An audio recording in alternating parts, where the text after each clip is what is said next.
Si no hubiera abierto aquella maldita puerta 5 minutos antes de lo normal, quizá todavía viviría en la mentira feliz que me había construido. Era jueves, pasaban apenas de las 7 de la tarde, y había decidido salir antes del gimnasio porque me dolía una pierna, nada importante, pero lo suficiente como para cambiar el rumbo de mi vida. Subí las escaleras de nuestro piso en el centro de Sevilla sin hacer ruido, como si algo dentro de mí supiera que debía andar con cuidado. Y fue en ese silencio extraño cuando escuché una carcajada que no era mía ni mucho menos, una risa aguda, femenina, y después otra voz, grave, que sin duda no era la mía. Me quedé helado, la llave a medio girar en la cerradura, dudando si entrar como una tromba o darme la vuelta y fingir que no había oído nada. Pero ya era tarde para hacerme el tonto, y lo supe cuando empujé la puerta y vi 2 copas de vino vacías en el mueble de la entrada, algo que jamás hacíamos entre semana. Entré despacio, sin hacer ruido, avanzando por el pasillo mientras mi corazón golpeaba como un tambor dentro del pecho, y al llegar al salón, la escena me pegó una bofetada en toda la cara. Laura, mi mujer, sentada en el sofá en una postura demasiado cómoda para estar sola, y un tipo que no reconocí al instante, demasiado cerca de ella, susurrándole algo que la hizo reír otra vez como una colegiala. No me vieron de inmediato, estaban demasiado ocupados en su mundo, pero yo los vi bien, vi sus rodillas tocándose, vi la manera en que ella se mordía el labio como hacía conmigo años atrás cuando quería provocarme.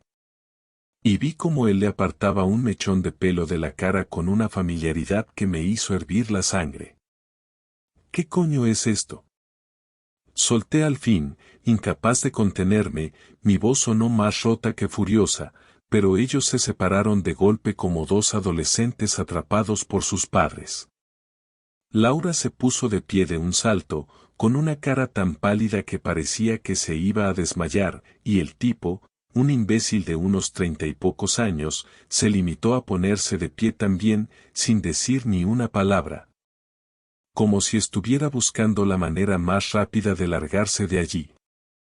David, no es lo que parece, balbuceó Laura, y juro que en ese momento sentí como me subía una rabia tan pura que tuve que agarrarme a la puerta del salón para no cruzar la estancia y partirle la cara a los 2.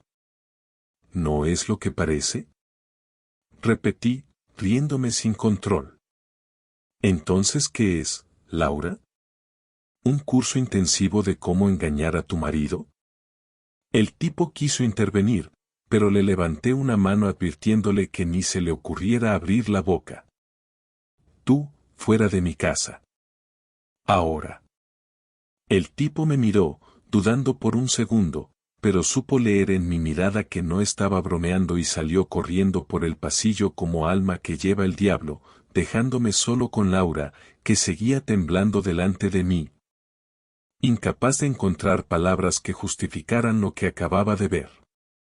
Ella abrió la boca varias veces, pero no salía nada coherente, solo suspiros entrecortados y lágrimas que empezaban a llenar sus ojos, y durante un segundo pensé que tal vez podría perdonarla.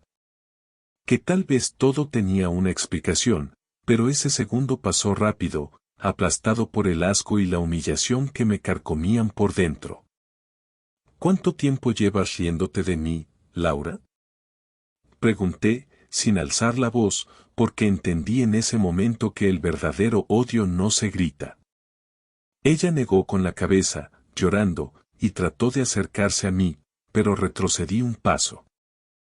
No. No es, empezó hace poco, fue un error, dijo, y en su voz había tanto miedo como culpa. Me crucé de brazos y la miré sin pestañear.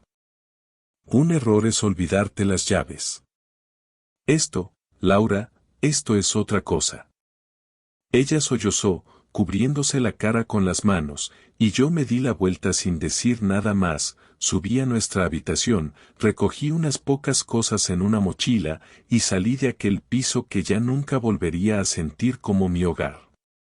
Pasé la noche en el coche, aparcado en una calle secundaria no muy lejos de casa, mirando fijamente el volante sin saber muy bien qué hacer con todo lo que había visto.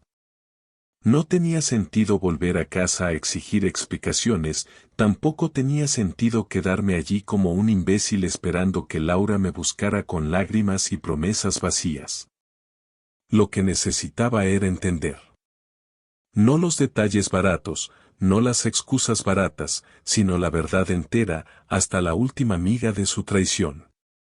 A las 5 de la mañana, con el cuerpo agarrotado por el asiento, tomé una decisión. Si quería saberlo todo, tendría que hacer lo que nunca había hecho en nuestra relación, espiarla. No me enorgullecía, pero después de lo que vi, el orgullo era un lujo que ya no podía permitirme. Alquilé un pequeño apartamento en el barrio de Carabanchel con un contrato rápido por un mes, no me importaba la distancia, solo necesitaba un sitio donde dormir y planear. Durante los siguientes días, cada vez que Laura me escribía preguntándome dónde estaba o cuando pensaba volver, yo contestaba de manera seca, sin dar detalles. Limitándome a mensajes como necesito tiempo o no estoy preparado para hablar. No lo hacía por despecho, lo hacía para que bajara la guardia, para que creyera que aún podía controlar la situación. Mientras tanto, yo observaba. No fue difícil saber sus rutinas. A las 8 de la mañana salía hacia el bufete, siempre con el mismo bolso grande colgado del hombro, siempre con el mismo gesto forzado en la cara. Volvía a casa sobre las 6 de la tarde, salvo algunos días donde sus horarios milagrosamente se extendían. Esos eran los días que me interesaban. Siguiéndola desde lejos, descubrí que esos supuestos turnos largos no tenían nada que ver con expedientes ni reuniones. La primera vez que la vi subir al coche de ese tipo, el mismo idiota del salón, sentí una punzada de rabia tan brutal que estuve a punto de bajarme del coche y romperle la cara allí mismo, en plena calle de Embajadores. Pero me contuve, porque quería algo más que un estallido de rabia, quería pruebas, quería mirarle a los ojos un día y aplastarla con los hechos, sin permitirle escapatorias. Lo seguí hasta un pequeño hotel de 3 estrellas a las afueras, nada de lujo, nada que llamara la atención. Aparcaron lejos de la entrada, como si los 5 metros adicionales fueran suficientes para ocultar su miseria. Se bajaron rápido, sin caricias, sin aspavientos, como si hicieran aquello cada semana y ya no necesitara adornos. Esperé en el coche, viendo cómo entraban y desaparecían tras la puerta automática. No me moví durante 2 horas, las manos agarradas al volante hasta que dolieron, la mandíbula apretada como si pudiera mantenerme entero solo con fuerza bruta. Cuando salieron, Laura llevaba el pelo despeinado, la ropa arrugada, y una expresión satisfecha que jamás había visto dirigida hacia mí en los últimos meses. No hablaban, solo intercambiaban miradas rápidas mientras se separaban cada uno hacia su coche. Esa imagen quedó grabada en mi cabeza como una fotografía quemada que no podía arrancar. Cuando llegó la noche, Laura me llamó. Esta vez no respondí. Dejó un mensaje en el buzón de voz, su voz sonaba dulce, cansada, como si fuera la misma de siempre, como si no llevara en la piel el olor de otro hombre. Decidí no escuchar el mensaje completo, lo borré antes de que pudiera terminar la primera frase. No necesitaba más mentiras. A la mañana siguiente fui al trabajo como si todo fuera normal, como si mi mundo no estuviera resquebrajándose a cada paso que daba. No sabía si era fuerza o simplemente negación, pero durante horas me comporté como cualquier otro lunes, contesté correos, atendí llamadas, soporté reuniones interminables. Sin embargo, cada tanto, mi mente se fugaba hacia esa habitación de hotel, hacia la imagen de Laura saliendo de allí con la misma indiferencia que tendría quien tira la basura. Esa misma noche decidí que no podía seguir limitándome a observar desde lejos. Si quería recuperar algo de dignidad, debía actuar. Saqué de un cajón una vieja grabadora digital que usaba en la universidad para las clases, la revisé, cambié las pilas y comprobé que seguía funcionando. El plan era simple, colocarla en el coche de Laura cuando estuviera en el aparcamiento del trabajo, escondida debajo del asiento del copiloto. Necesitaba escuchar sus conversaciones, sus planes, todo lo que no me decía cuando me miraba a los ojos. Estaba asqueado de su doble vida, de su teatro barato, y sobre todo estaba cansado de sentirme un imbécil en mi propia historia. No fue difícil colocar la grabadora, conocía su horario, sus costumbres, incluso el bar de la esquina donde siempre se tomaba un café antes de volver al coche. Aproveché esos 5 minutos de margen, me acerqué sin levantar sospechas y la escondí entre el tapizado. Sentí una mezcla de adrenalina y tristeza mientras lo hacía, como si cada paso que daba me alejara más de la persona que había sido durante toda mi vida con ella. Pero no había marcha atrás. Quería la verdad completa y esa era la única forma de obtenerla. 2 días después, recogí la grabadora. Esa noche, sentado en la soledad de mi apartamento alquilado, con la lámpara encendida y una botella de cerveza a medio terminar sobre la mesa, escuché horas de grabaciones. La mayoría era silencio, ruido de tráfico, música de fondo. Hasta que, cerca del final, la escuché a ella. Su voz sonaba despreocupada, riendo, bromeando, planeando una escapada con su amante para el fin de semana. No había pena en sus palabras, no había culpa, ni siquiera una mención hacia mí o hacia el hecho de que estaba casada. Para ella yo ya no existía. Era un estorbo que simplemente había olvidado. Y en ese momento supe que no había nada que salvar. El sábado por la mañana me desperté sabiendo exactamente lo que iba a hacer. No había planes grandilocuentes ni discursos ensayados, solo una decisión simple, terminar con aquella farsa de una vez. A las 9 en punto me presenté en el piso que había abandonado semanas atrás. No toqué el timbre como un visitante educado, usé mi llave porque todavía, legalmente, era mi casa. Entré y encontré a Laura en la cocina, con el pelo recogido de cualquier manera y un café a medio terminar en la mano. Al verme, abrió la boca para decir algo, pero no le di tiempo. Siéntate, ordené, señalando la silla del comedor. Ella titubeó unos segundos, intentando entender el tono de mi voz, pero finalmente obedeció, sentándose despacio como si quisiera ganar tiempo. ¿Qué pasa, David? Me tienes preocupada, no has querido hablarme en días, dijo, buscando sonar afectuosa, pero su voz temblaba y eso me dio una pequeña satisfacción miserable. Pasa que ya sé todo, Laura, solté, lanzando la grabadora sobre la mesa. Sé lo del hotel, sé lo de las escapadas, sé lo de las risitas estúpidas en tu coche. Y lo mejor de todo es que no puedes negarlo porque está todo aquí. Ella palideció de golpe. Estiró la mano hacia el aparato como si pudiera hacer desaparecer la evidencia, pero la retiró a medio camino al ver mi mirada. David, por favor, empezó a decir, pero la interrumpí levantando una mano. Quiero escuchar de tu boca la verdad. Sin adornos, sin excusas. ¿Cuánto tiempo llevas viéndote con ese imbécil? Laura tragó saliva, bajó la mirada y empezó a juguetear con una servilleta que tenía delante, rompiéndola en pequeños pedazos mientras buscaba las palabras correctas para minimizar el desastre. Unos meses, admitió en voz baja. Empezó después de la fiesta de aniversario del bufete. No era mi intención, David, te lo juro. Al principio solo era tonteo, nada serio. ¿Nada serio? Interrumpí, mi voz más baja pero cargada de desprecio. ¿Acostarte con otro tipo no te pareció algo serio? Ella se llevó las manos a la cara, cubriéndose como una niña pequeña pillada robando un caramelo. Fue un error, murmuró entre lágrimas contenidas.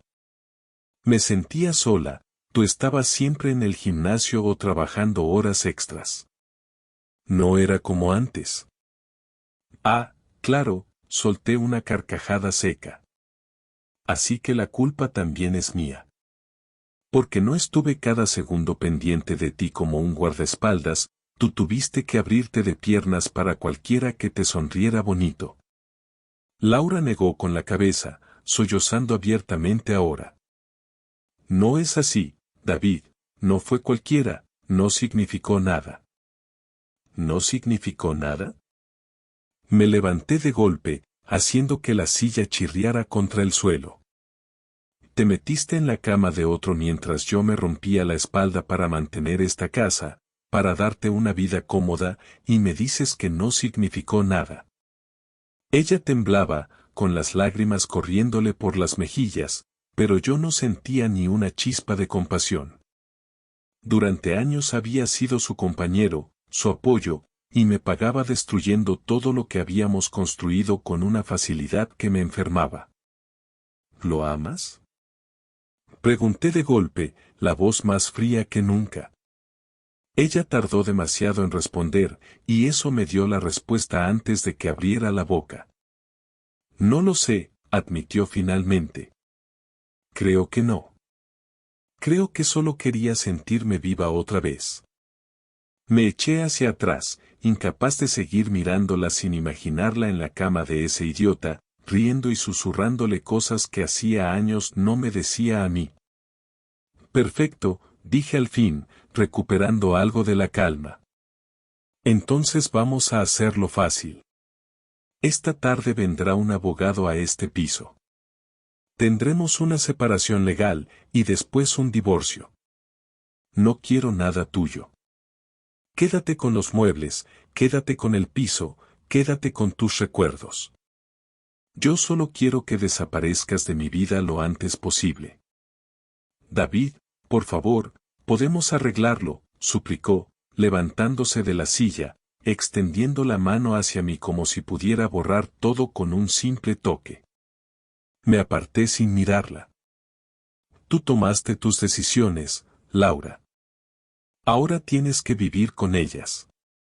Ella rompió a llorar de manera más ruidosa, pero ya no me importaba. La escena que hacía frente a mí era patética, y en otro momento de mi vida me habría quebrado, habría querido abrazarla, perdonarla, buscar justificaciones. Pero ya no. No después de verla salir de aquel hotel. No después de escuchar su voz planeando fines de semana de traición como si fuera lo más normal del mundo. Me dirigí a la puerta, cogí la mochila que había dejado tirada cerca de la entrada y me giré para verla una última vez. Laura estaba desplomada sobre la silla, cubierta de lágrimas, rota. Pero no era mi problema arreglarla. No más. Que te vaya bien, dije antes de salir, cerrando la puerta detrás de mí con un golpe seco. No miré atrás ni una sola vez. No me bastaba con haberla dejado llorando en la cocina. No me bastaba con un divorcio rápido ni con salir caminando como si no me hubieran destrozado. Algo dentro de mí, algo muy simple y muy humano, necesitaba equilibrar la balanza. No quería golpes, no quería escándalos públicos, quería algo peor, que Laura sintiera el mismo vacío, la misma humillación. La misma caída libre que yo había sentido cuando abrí aquella puerta y vi la verdad estampada en mi propia casa. El primer paso fue sencillo, mucho más de lo que esperaba. Sabía que el bufete donde trabajaba Laura era un hervidero de rumores y envidias, bastaba una chispa para prender el fuego adecuado. Así que esa tarde, después de salir del apartamento, me senté en un bar con wifi público, abrí una cuenta de correo anónima y redacté un mensaje breve, conciso, pero suficientemente jugoso. Acompañado de 3 fotos tomadas desde mi coche el día que la seguí al hotel, Laura entrando abrazada a su amante, Laura saliendo despeinada, Laura besándolo de forma que no admitía interpretaciones. No añadí insultos ni amenazas. Solo datos, imágenes, y la sugerencia de que tal vez era poco profesional que una de las abogadas del despacho mantuviera una relación tan abierta con un cliente habitual del bufete, porque sí, había averiguado que su amante era uno de sus clientes. El mail fue dirigido al jefe de Laura, al Departamento de Recursos Humanos y a una cuenta genérica del bufete que seguro caería en manos del personal más chismoso. Pulsé enviar sin pestañear, cerré el portátil y pedí una cerveza para celebrarlo. Aquello no arreglaba nada de lo roto, pero me devolvía algo que había perdido en las últimas semanas, el control. Esa noche dormí mejor de lo que había dormido en todo el mes. No soñé con Laura ni con su amante, no tuve pesadillas sobre hoteles baratos ni conversaciones grabadas. Dormí como un hombre que, por fin, empieza a entender que el dolor no se cura solo con tiempo, sino también con acciones. Al día siguiente, muy temprano, recibí el primer mensaje. Era de un antiguo compañero de Laura en el despacho, un tipo que solía buscarme en las fiestas de empresa para hablar de fútbol y que ahora, por algún motivo, había decidido convertirse en mi informante. ¿Has visto lo que está pasando?, decía su mensaje, acompañado de una captura de pantalla, un grupo de WhatsApp donde se debatía, con lujo de detalles, sobre la relación de Laura y el cliente joven. El mismo que salía en mis fotos. El escándalo había explotado como un petardo en una boda. A mediodía, Laura me llamó. No respondí. Me escribió un mensaje: necesito hablar contigo urgentemente. No respondí. A las 5 de la tarde, me llamó su hermana, con la que apenas hablaba, suplicándome que hablara con Laura porque estaba hecha polvo, que todo el bufete la había puesto en la picota, que probablemente la iban a despedir. No respondí. No iba a ser yo quien le salvara del pozo que ella misma había cavado. La noche del lunes recibí otro mensaje, esta vez de un número que no conocía. Era su amante. Me llamaba por su nombre, me decía que podíamos arreglarlo como adultos, que no había necesidad de ensuciar más las cosas. Me reí tanto al leerlo que pensé en llamarlo solo para poder reírme en su cara, pero preferí ignorarlo. No había nada que arreglar. Habían roto las reglas primero, ahora les tocaba a ellos pagar las consecuencias. El martes por la tarde decidí dar el golpe final. Me presenté en casa de la madre de Laura, donde sabía que ella se había refugiado después de que el escándalo estallara. No llevé maletas ni papeles ni regalos. Solo a mí mismo, con una calma que me sorprendió. Me abrió la puerta la madre, una mujer que siempre me trató como a un hijo y que ahora me miraba como si fuera el verdugo de su niña buena. Me invitó a pasar, pero rechacé con un gesto. Solo he venido a devolverle esto, dije, extendiéndole el anillo de matrimonio que había llevado hasta ese momento. Ella parpadeó, confusa, mientras Laura aparecía en el pasillo, los ojos hinchados de llorar, la ropa arrugada, la expresión derrotada. David, por favor, podemos hablar, dijo ella, acercándose. Me mantuve firme, sin ceder terreno. No hay nada que hablar. Ya sabes lo que quiero. Divorcio. Cero contacto. Cero explicaciones. Cero recuerdos compartidos. Laura rompió a llorar otra vez, un llanto desesperado que resonó en todo el recibidor, pero ya no me afectaba. No me provocaba compasión, ni odio, ni pena. Solo cansancio. Un cansancio profundo que me pedía terminar de una vez por todas. Espero que consigas ser feliz con quien sea que hayas elegido, añadí, mirándola por última vez. Me giré y bajé los escalones sin esperar respuesta. No escuché si me llamaba. No me giré a verla despedazarse frente a su madre. No era mi historia ya. Mi historia había terminado el día que ella eligió ser otra persona a mis espaldas. Cuando llegué al coche y cerré la puerta, me permití respirar hondo, no como un alivio ni como un triunfo, sino como un simple acto de empezar otra vida, desde el barro, desde cero, sin adornos ni ilusiones. No esperaba volver a verla tan pronto, pero el destino, o más bien la necesidad de cerrar asuntos pendientes, nos puso frente a frente de nuevo una semana después. Laura me escribió un correo largo, torpe, pidiéndome que al menos la escuchara una última vez antes de firmar cualquier documento. Durante un rato dudé si ignorarla como había hecho hasta entonces, pero algo en mí, más por necesidad de entender que por darle el gusto, me impulsó a aceptar. Le propuse vernos en una cafetería neutral, lejos de nuestras rutinas habituales, lejos de cualquier lugar que nos recordara a lo que habíamos ido. Cuando llegué ella ya estaba sentada en una mesa al fondo, el café delante de ella casi intacto, jugueteando nerviosamente con la cucharilla. Me acerqué despacio, sin prisas, sin esperar nada. Me senté sin decir una palabra y la miré, esperando que fuera ella quien rompiera el silencio. No tardó mucho. Gracias por venir, dijo, con la voz apagada, más seca que la última vez que nos vimos. Me limité a asentir, sin molestarte en fingir cordialidad. David, sé que no tengo derecho a pedirte nada, pero necesitaba que supieras que todo lo que pasó no fue porque tú hicieras algo mal, dijo, y su voz tembló en la última palabra. La miré sin pestañear, esperando a que siguiera. No pensaba darle tregua con frases de consuelo que no sentía. Fui yo, continuó, bajando la mirada hacia sus manos. Fui yo la que cambió. Me dejé llevar por una idea estúpida de que me faltaba algo, de que necesitaba sentirme diferente, no sé ni explicarlo. Pero no fue culpa tuya. Tú estabas ahí.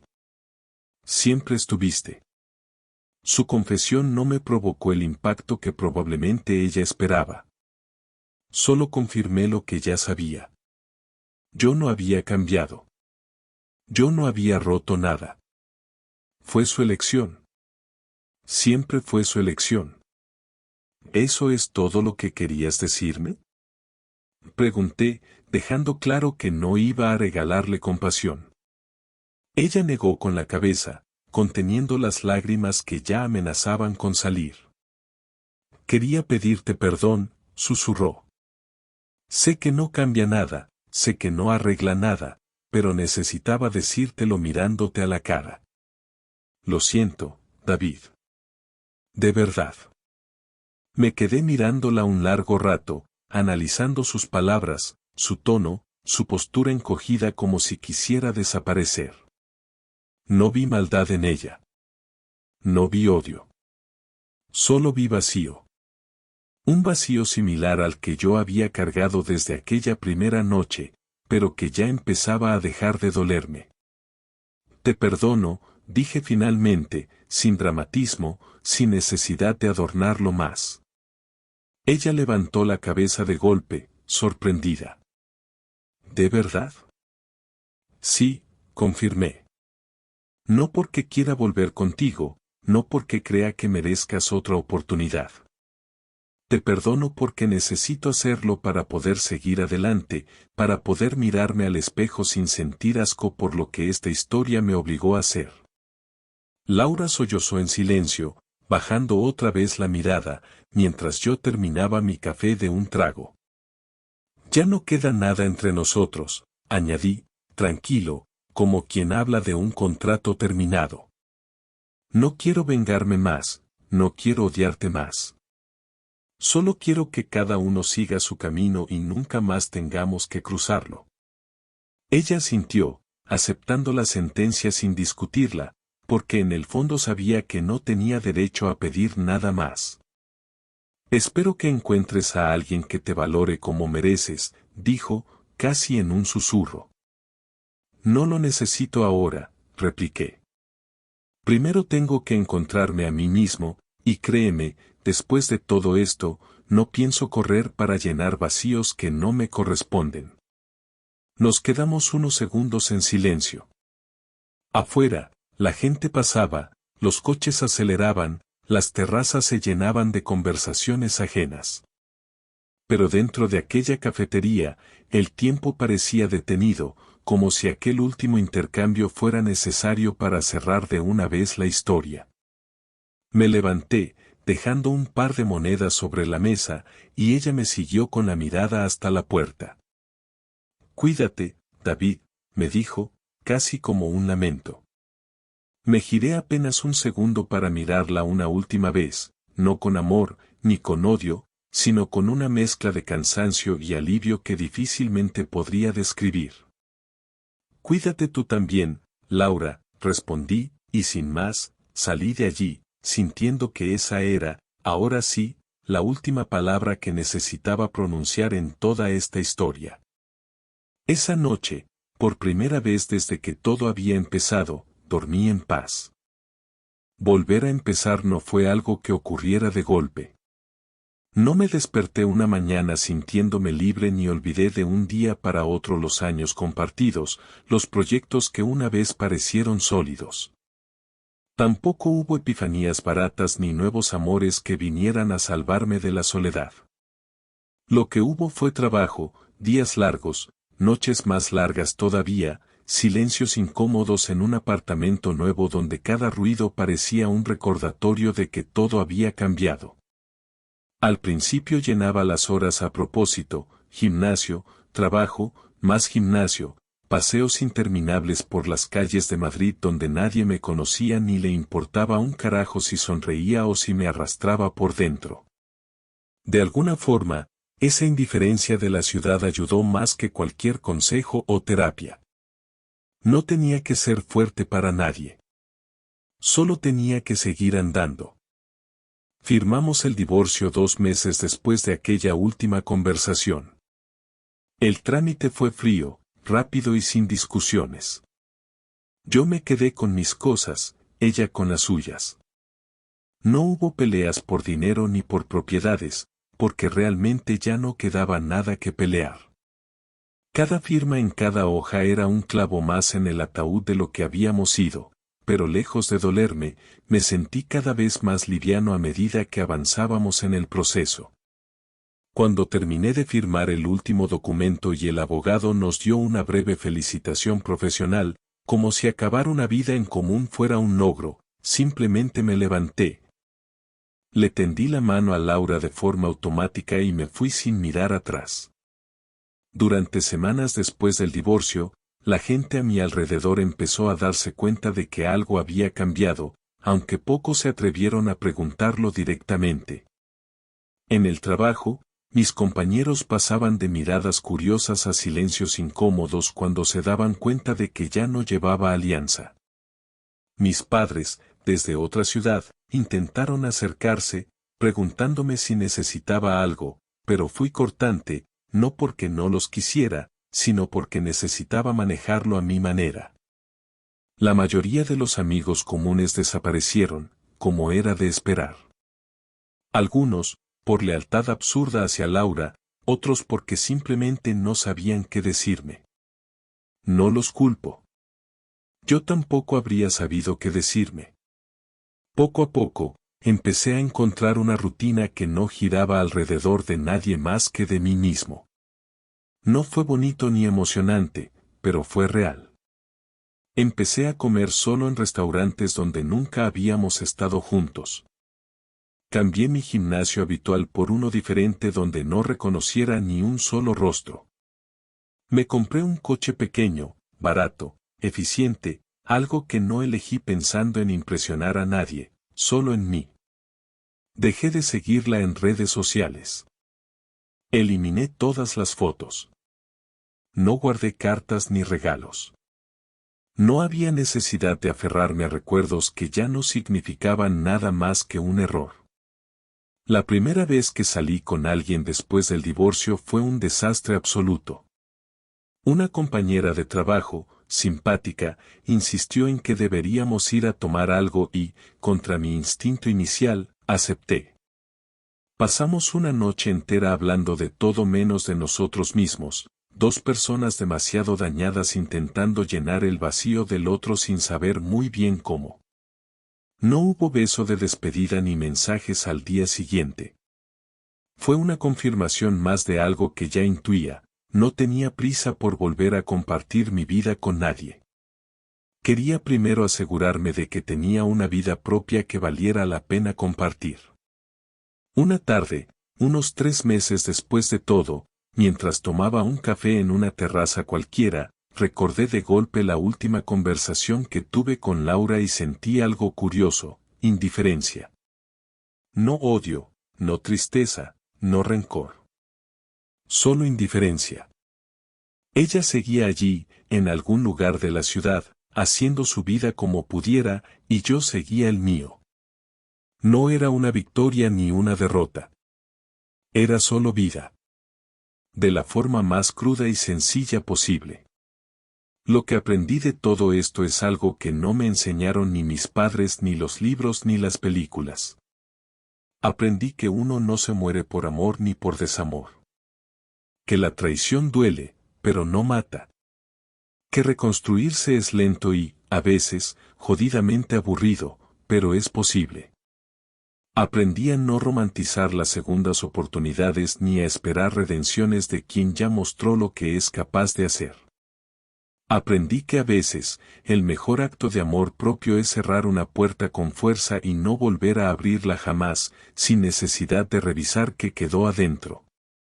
Ahora, mientras escribo esto en una libreta vieja que encontré limpiando el armario de mi nuevo apartamento, siento que por fin puedo decir que no soy el mismo tipo que abrió aquella puerta una tarde cualquiera para encontrar a su mujer en brazos de otro. Ese hombre se quedó en el pasado, junto con su ingenuidad, sus sueños compartidos y su necesidad desesperada de ser necesario para alguien más. Yo, el que escribe ahora, sabe que no necesita a nadie para sentirse entero. Y si algún día decido abrirle la puerta a alguien más, será porque quiero, no porque necesito. Termino de escribir, cierro la libreta y salgo a la calle.